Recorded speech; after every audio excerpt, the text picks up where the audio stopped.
Chem Is Try Lessons. This lesson's on how to determine an oxidation number of an element in a compound. If we remember that each element has a specific oxidation number, it would depend on whereabouts it's at. Remember that everything here in column 1 has a 1 plus charge, because when it becomes an ion it loses its electrons.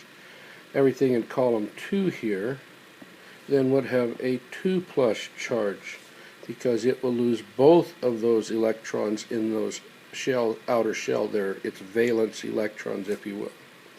And then remember that these guys over here, fluorine being the most electronegative, everything in this column has a -1 charge, and then we have a -2 and a -3.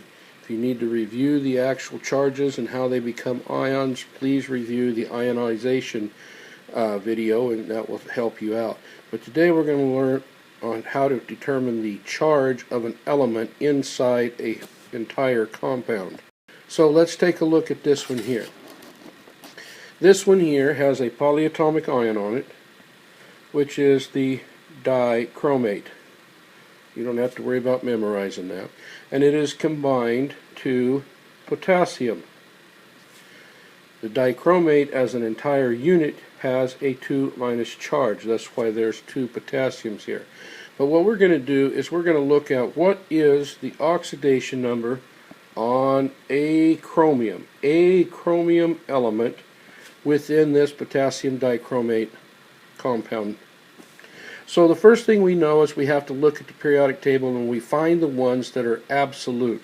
And this one here, potassium, is going to be one of those that we know for sure. It's a first column element, an alkali metal, and we know that everything in the first column has a +1 charge on it. Okay? The other thing we can be pretty sure all the time is that oxygen, well, usually always, there's a few exceptions, but for your use in this class, you can pretty much always say that oxygen has a 2- charge on it. So if you were asked what was the oxidation number of potassium, you would say +1. If you was asked what was the oxidation number on oxygen, you would say 2-. We've been asked to determine what is the oxidation number of chromium. So what we're going to look for here is this chromium right here, and we want to know what its oxidation number is. Well, what I have to do now is figure out what's the total charge on this compound. First of all, there is no charge up here, so I know I've got to get to 0 because it does not list a charge. Nice line there. Okay, so I have 7 oxygens. If each oxygen is a 2-, that gives me a total charge of a -14, excuse me. So this is a -14 I have over here for just my oxygens. On my potassiums, each potassium has a 1+ charge, and I have 2 of them, so that's going to be a 2+ charge. Since I know that I have to get to 0, I would take that -14, and then I have 2+. If I add those together, I have a -12. Okay?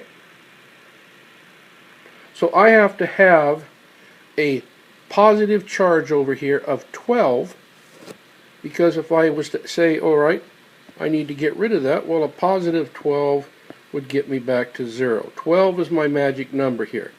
So I need a +12 charge on these chromiums to balance it out.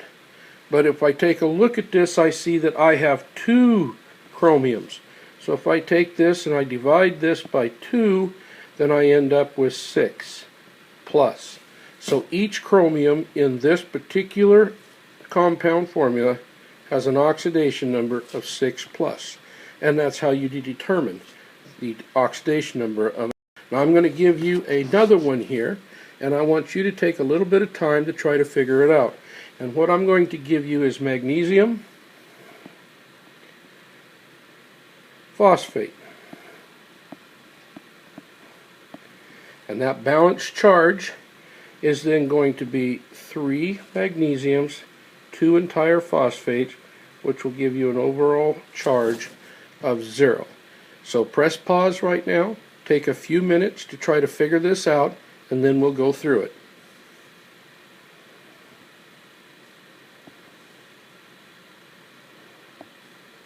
Alright, hopefully you figured it out by now. Once again, we know that everything in column 2, our magnesiums here, have a 2+ charge.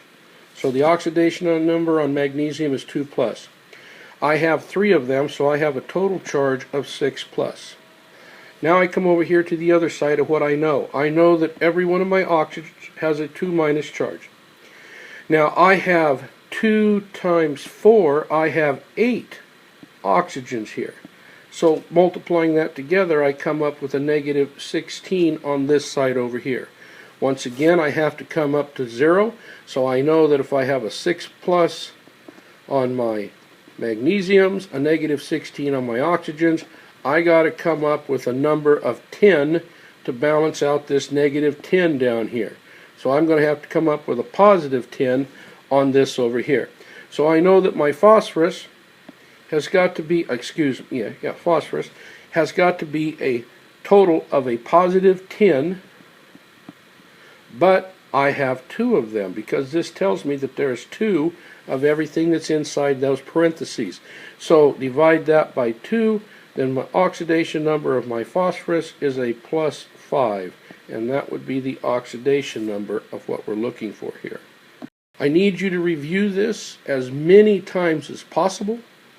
This is a skill that you'll have to use in creating compound formulas, and it's also on one of the mandatory pass exams. Remember, if you ever have any questions, come in and ask. Don't sit there and try to take it on yourself. This can pile on top of you after a while, and it just gets overwhelming if you don't come in and ask questions. Always remember, Chem is try. Okay? You got to keep trying to get this going, and stay gritty out there.